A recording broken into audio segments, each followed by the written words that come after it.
إيجا دعائي كيساني ممكن هذا بدأ ربي باسي جرا عندما تجي تقول ما في ممن على جسمه هذا لما تفعله فلوان الرجال كيسني هم تعجب شورا يرد تونه تابتي كانون نتيجونه onne tukat jere abati hafur ol babachu databe jechuudha hafur ol babachu ni databe jennan kana dirqamatti godhuu qabdanii onneen akka gadi deebitu jirani saniif kanatti godha jechuudha kun asileen akkuma isin argaa jirtan dawaa kennaa fi jirti dawaa kana eega fudhateen booda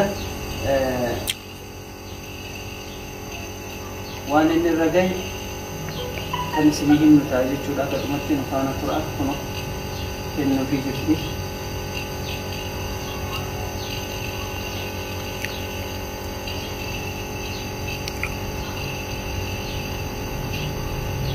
fakkiidhaame asii jechuudha bas rifaatuudhaan nullee hirrifan waan sun nun galle haga amma waan maaltu akkas akka nu godhe nuti keenya yoo rifanne akkaan nun baane eega inni immoo inshaallah mana yaalaa ga'ee wayyaa'ee asii gaafa baafne waan sun waan maaltu akkamitti raawwatamee fi eenyu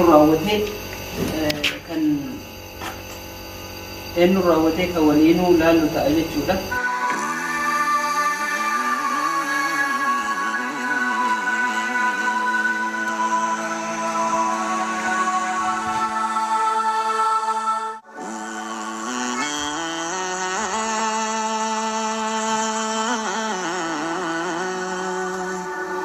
kabajamtoota hordoftoota daawwattoota keenya barbaaddii marka walitti tinti baay'ee rifanne bas isinitti haasa'uu hin dandeenye baay'ee rifanne waan ta'e haasa'uu hin dandeenye rabbi fayyaa isaa kennu hafuurri yoo itti deebi'ee nu wajjin haasa'uu danda'u taate ol duraa duubaan keessin biraan geenyu ta'a kanaaf Abdulaziz illee as na wajjin jira jechuudha waa bituuf gabba'ee innis ni dhufa زينب مو ماتي برت ديني أنا في أبدي في ده أما في الزرع لذيذ سيروين ولدي بيتك كان يسوي وجه ناس وطا أنا في إيسا كفي ده بكتان أنا يالا بيجولا بينك مالك إنما ولو لقبا نول تبوس ودبوان سرّا وتني أبدي حركة كيسا كبا بينه سنيوين اللي في أبدي قافنا كانت نفانا تراسين جدا. أبدي. فيدي شمال. هاي.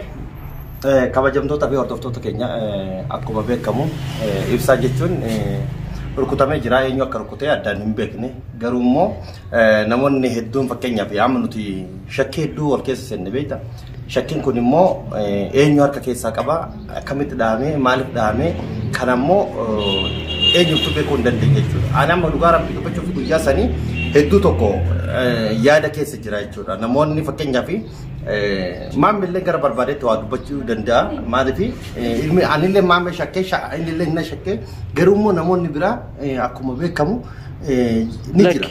Lakke waan isin jedheef maamee na shakkee miti. Waa akka jetteeti. Ati yeroo sammaa gadi utaalte waan na shakkisiise. Aywa jechuun nama dhahamee. Akka nama laal yeroo nuti haasa'u jirru san. Nama dhahamee jedhee. Jalqabumaa odoo inni hin dhaaminu ati farra qabda. jechuun ati waa'ee kana haasa'uuf dhimma hin qabdu na wajjin. Kana booda haasofna amma mucaan haasa'u jedha. Kana yoo akkas taate tapha biratti waliin seenna. Tapha biraati miti. Garuu immoo inni hawallaa namu. Inni hawallaa nama amma sitti irratti waliin lollu. Haasaa akkasii sanii naaf ilmaan fudhatamu. Yoo saniimti ka jettu taate abbamtiin baa wal barbadeessina. Waan dalagaa yoo harka keessaa qabaatte dhugaa jirtu nutti muudha malee yoo keessaan qabaanne wal barbadeessinaa miti. Akka ati godhattu duraa shakkii keessa seene. Si obboleessi kiyyaa. Tayyib yeroo inni dhaamu maa utaaltee alabbaate maa utaalte. Tayyib mee nu jenna shayitaanaa. Shakku an dhagisitti dhuguma silaa akkasi shakku ati wanneedha amma kama maraafu lubbuun bahee miti. Qoostabdi nkoosan qabatee ni dhiise. Lubbuun bahee miti. Amma dhagaya siyaanee haasofna jedhe waan si'imu. Garuu akkasitti hordoftoota keenyaan jechuun akkuma beektan hedduu qalbii tokkollee isa garuu alhamdulillah ibsallee nama uumaan jedhu bahee jira. Gara harka kanarra dhahamee isaan dura boota kana dhawuu yaalan na fakkaate laphee kanarra ajjeesumaaf dhufanii eenyu akka ta'e hin beeknu akka qorannee addaan baafnutti karaa seeratti illee karaa adda addaatiin qorannoorra jirra. ammallee namoota yeroo sana achi ture eenyutu akka harka keessaa qabuu fi namoota sadiitu naannoo sanirra jira. Hulaa jechuun gara hulaatti ol hin seenne kaameeraa seenaa jennaan kaameeraa seenuu didan. Kanaaf wanti jabdu. Namoota san shakkii sanyii namoota san shakkii qabda. Ni beektaa dilleen ni beeka. Taayib shakkii akka nama qabu godhataa barate akka yeroo. Shakkii ila qabaadhus hundi tokkoon waan jabdu tokkoon jiru. Kana amma marattuu. Itti gaafatamummaa ka fudhatu yoo ila barbaachisaa yoo ka ta'u jalqabarraa kaafna jechuudha. Itti gaafatamummaa ka fudhatu eenyu mataa kan keetii tokkoffaa. Jalqaba maalan kana qopheesse nama loluuf qopheesse. Yeroo ati akkanatti jala min godhattee wanna dhayxee iddoo kee kaa dhayxee maal ta'e wallaahi akkas taanan yoo gara keetti ka deebitu wanta wal dhiifu tokko hin jiruuti amma mucaa haa kaafnu akkana dubbiiti. Amma wal'aa namooti. Haasaa biraan fedhan. Egaa kabajamtoota hordoftoota daawwattoota keenya yuutuubiin nu adaba jennee sodaanne gubbamarraan dhiiga qofa isin argisiise malee baay'ee illee itti achi hin qabne akkuma isin argaa jirtan gubbaa kanarraan achi baatee jechuudha. Kun asirraan bakka kana kadhaame bakka kanarraan achi kutte rabbi baasee jira alhamdulillah. Rabbi galanni haa ga'u abdii waan jedhu dhageettanii jirtan jechuudha. Akkasanii immoo akka ibsaan asii bahee waliin haasawina rakkoon qabu. Eenyu dha'ee akkamitti dhaame san qorannaan irra jira. Walittuu gadi baana jechuudha. Kanaaf isuma qofa rabbi haa fayyisu. Ammaaf dawaa argatee jira. Bakki dhawamellee nuu bakka kanaa gubbarraan akkanatti achi baatee jechuudha. Rasaasa kan dha'e keessan seenne irraa baatee jirti. Kanaaf kabajamtoota hordoftoota daawwattoota kiyya rabbiin nu sattaree jira odoo mataa dhayanii osoo nu keessaa nama tokko mataatti gadhiisanii garuu immoo akka niyyaa isatti isuma kuchisiisuudha. Nu keessaa isuma qofa dhoofte jechuudha. Hundi keenyayyuu ni kufne yeroo sanitti galafaa kaanee dhaawama isaa argine.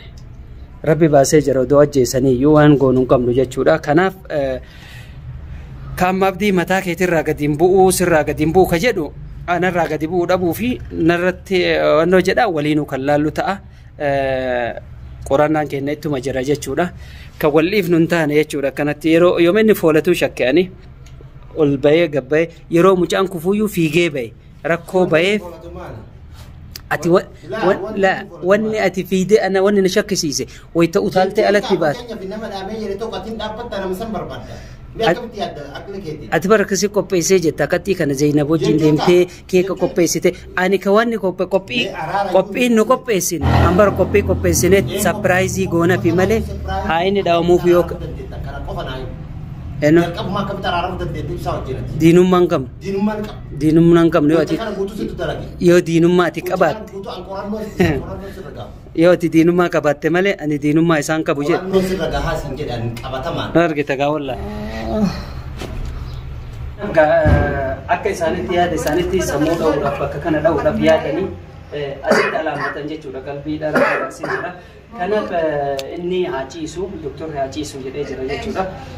Asuma haa ciisu haga guyyaa lama sadii haa ciisu dawaani kenninaafi jedhanii hanga inni wayyaa'ee ofiin ol jedhee haasa'ee nu wajjin deemuu danda'utti asumatti nama itti goone kan gara maatii deebine Zainabitti himuu qabna jechuudha. Maaliif nu wajjin hin dhufne mana teetteetti maatii wajjin raaramaa jirti waan ta'eef wayyaa'ee jennee waan inni keessa jiru hafuura kan itti deebifnu ta'a. Kanaaf nama goonee fi agarsiis asuma ciisu kabajamtoota hordoftoota daawwattoota keenya du'aa'ee keessanii jira dhaabbadhaa isiniin jenna haga dhumatti. Kan immoo maal ta'e akkamitti dhaame san immoo booda addaan kan isinii baafnu ta'a nu faana tura. Sino sa